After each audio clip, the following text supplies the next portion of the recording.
I couldn't handle the feeling or the thought of me enjoying my life with my family and then her just being left alone after my dad passed on the couch. It just tore me up. But I will never forget the face that my husband had, or just the way his whole body just kind of like lost enthusiasm when I told him she was coming. It was just heartbreaking. Like, he didn't say anything, he didn't protest, but for the rest of the day, my children got a different dad. He wasn't playful, he wasn't goofy, and as the day went on and the guilt was eating me alive, a different type of guilt eating me alive, I was just like, this was all his idea. Like, this day was supposed to be for him. And because I can't handle the guilt of just, that unbearable thought, right, of me having a life and my mom being alone, I just keep making these knee-jerk decisions to keep including her on everything and not realizing what it's costing the people right in front of me. And I'm not saying this for shame, to shame myself. I have enormous compassion for my younger self. I didn't know any better. For me, it wasn't about not wanting to set the boundary. It was about getting stuck in the emotion. Like, I was getting emotionally stuck when I tried to. That's what it was about. And so today I want to talk to you about those patterns. I want to talk to you about the 4 emotional patterns that get us stuck and keep us stuck when we try to set boundaries. Because guilt is mine, like definitely mine, but it is only one of them. You might get confused, like, where do I even draw the line? Like Linda. You might get scared you're going to lose the relationship if you set a limit, like John. Or maybe you've set a boundary, but the moment you get pushback, you cave. Maybe you're like Sarah in that regard, and we'll talk about that. And if you're new here, hi, I'm Jess. My husband and I, Ryan, help you navigate challenging family dynamics by showing you through story and leading by example that boundaries, like healthy boundaries, do indeed protect your peace while strengthening your relationships. So you can think of me as your boundary big sister. Like, I have gone through it. I've gone through a lot. I'm still learning, but I've made a lot of mistakes. And we're here to share those mistakes so that hopefully you can avoid the potholes and the pain that our family had to endure before we knew better. So if that sounds great to you, we invite you to join our insightful community, and you can do that absolutely free by hitting that subscribe button right there. And if you are an OG, welcome back, and thank you so much for being here.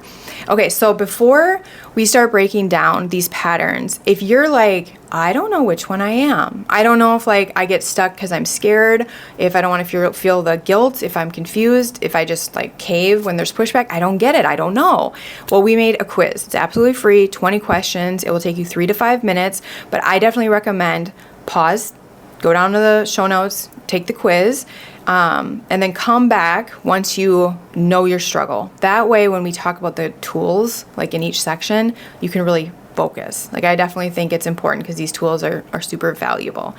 Actually, you know what? I just had a thought. These tools are really valuable. So instead of having you pause and write down what I'm talking about step by step, I will just create a simple, nothing fancy, I'm not going to promise anything pretty, a simple 1-page PDF, and I'll just list out the tools, everything I talk about today, so you can print it off and then come back and use it as a resource whenever you want. So I will definitely have that done before this podcast episode goes live. So now you can just sit back and relax after you take the quiz so that you at least know which story to really tune into. Starting with fear of loss, let me tell you about John.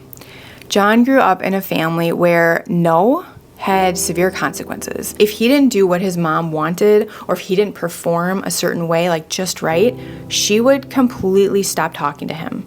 And I'm not talking just a few hours, even though that would be terrifying enough for a little boy. I am talking days. And even one time he said he went 2 weeks without his mom talking to him. 2 weeks.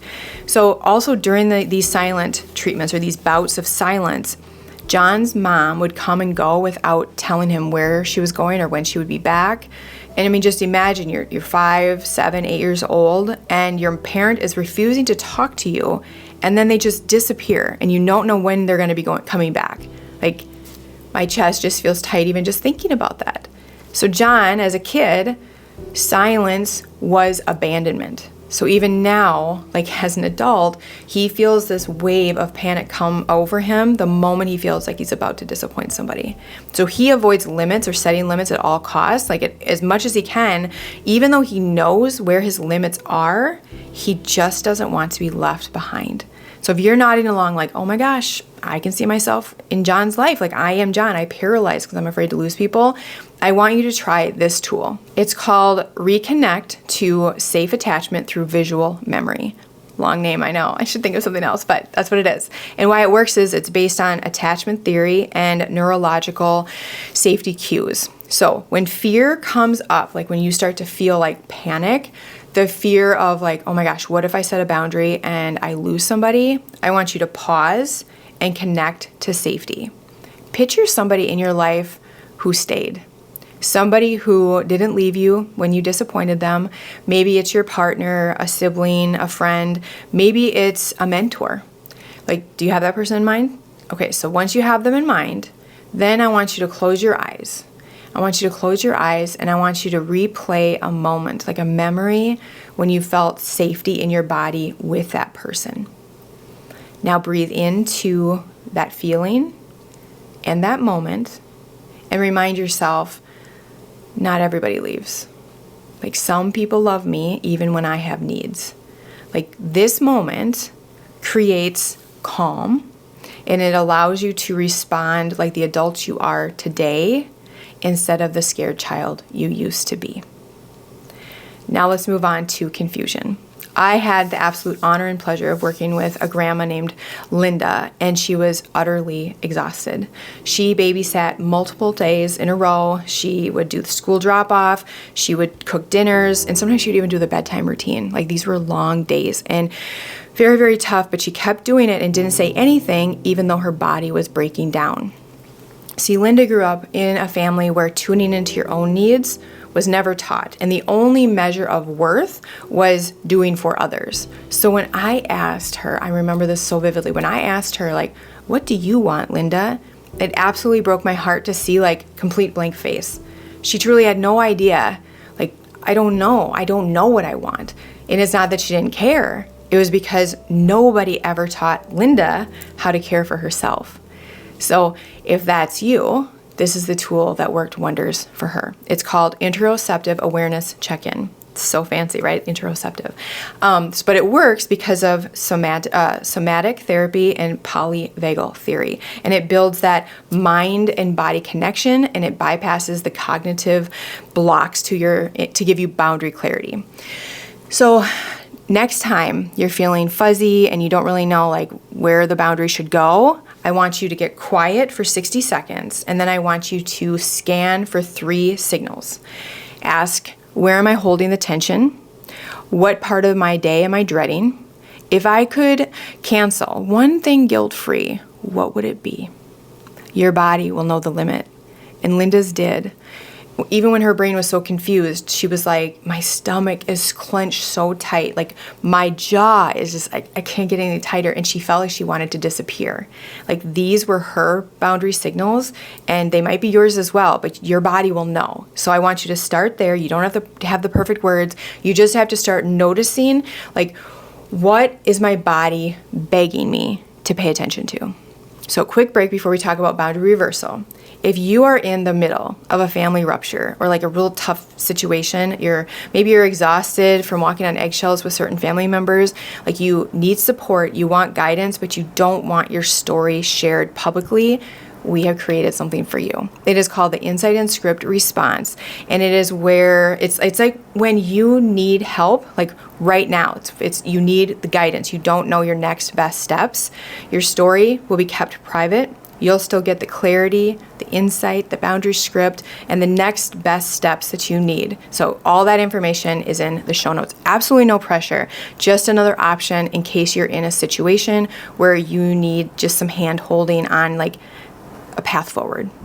Now let's talk about our last emotional pattern, reversal. This shows up when someone tries to set a boundary, so they actually do it, but the moment there's pushback, they cave. The woman I want to talk about today, her name is Sarah. That is what happened to her. She grew up in a home where she had an alcoholic father. And anytime her mom or her brother tried to set a limit, there would be yelling, slamming of doors, nights without sleep. Sometimes things would get physical. And so as a child, Sarah learned right away, okay, peacekeeping means survival to me. And now as an adult, she finds herself shaking, sweating, and completely shutting down anytime anyone is upset with her. Like, her belief used to be, I must have done something wrong, like I caused this. But in reality, it was just her nervous system stuck in the past. So if pushback makes you spiral like Sarah, this is a tool I want you to try. It's called the 1 hour hold. And it's based on just some boundary coaching and nervous system regulation. It's going to build a distress tolerance, and it's going to reinforce a new narrative. And it's very, very helpful. So when you get that text, the guilt trip, the silent treatment, however pushback looks to you, or like however their pushback looks, don't respond. Don't reverse your boundary for 1 hour. During that 1 hour, I want you to rehearse a new story. I want you to say, this is hard, but I'm not wrong. Their reaction isn't proof that I hurt them. It's proof that they are very uncomfortable with change. Like, that hour is going to build your tolerance for discomfort. And most of the time, like, once that panic fades, you are going to feel stronger for staying the course. Before we wrap up, we got to go back to guilt. We got to go back to my emotional pattern, boundary guilt. And I think you and I probably have that in common. So we just talked about guilt in the guilt series. I'll link that playlist below. Here is what I do when guilt comes up. After I communicate a boundary, or even if I'm thinking about setting a boundary and I can feel it, I ask myself right away, okay, is this healthy guilt? Or is this conditioned or inherited guilt? Because healthy guilt, that keeps me connected to my values. And when I take aligned action, immediately I feel better, right? Conditioned or inherited guilt, that lingers because it's not mine. It was put on me, and it's truly not mine to carry. It's old weight. So when I notice that lingering, I get outside right away and I connect with nature. I get back into the present moment. I place my hand on my heart and I press down. So I give it a little bit of pressure on that vagal nerve. And I remind myself that guilt isn't proof that I'm doing something wrong. It's just proof that an old pattern is bubbling up. And if that doesn't work, then I purge it all out on paper. I journal it. Just getting it on paper helps me get clarity. And if you are an out loud processor, journaling might not be your thing. A voice note and then playing back, that could be incredibly therapeutic for you as well. So again, there are 4 emotional patterns that keep us stuck when we try to set boundaries. We have guilt, like boundary guilt. I feel like the worst daughter in the world. We have fear. What if I lose the relationship? What if they leave me?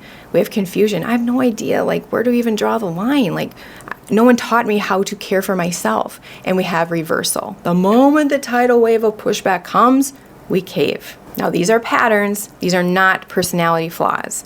They're emotional scars, if you will. Like, that's how I see it. They are emotional scars. But the good news is, like, once we become aware of the pattern, we get to start breaking free from it. And I really hope these tools help you. And remember to download the PDF that I'm going to make after I film, or after I get done recording this. And if you're still not sure, like, okay, I still don't know if it's guilt or reversal or confusion or oh my gosh, fear, I still don't know, definitely just take the quiz. Now I want to hear from you. I've been doing a lot of talking. What did you think about today's episode? Did you see yourself in John, in our amazing Grandma Linda, in Sarah's story, or in my story? Like, what tools do you currently use to ensure, like, you don't get stuck? Like, let's share these ideas in the comments section so it just becomes a great big resource for other people. Oh, and one last thing. Ryan and I just finished our boundary book. It's called Managing Overbearing Parents and In-Laws Without Feeling Like the Bad Guy. Do you know how many times we did DM that says, like, I just feel like the bad guy? Very common. We've said that so many times in our household. This is the book Ryan and I wish we would have had 10 years ago before everything blew up with his parents.